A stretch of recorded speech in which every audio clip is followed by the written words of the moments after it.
El eco de la alegría que emana de la Euskal Jaya no ha sido la única música que se escuchaba en las calles, aunque el verdadero protagonismo llegaba de las calejiras que desde primeras horas de la mañana vestían cada rincón del centro de Zarautz.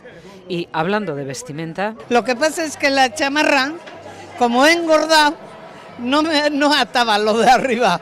Tenemos guardado en el baúl de los recuerdos y todos los años, la víspera o así sacamos...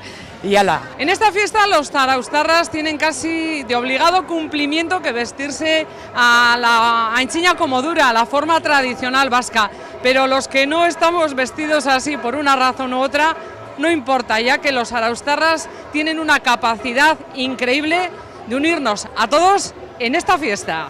Y es que en Zarautz hay sitio para todos y todas, cuadrillas mixtas y, como no, también de chicos por un lado y mujeres por otro. De terapia, ¿no? De terapia tremenda. Y si viene algún chico guapo como ese que está ahí, también.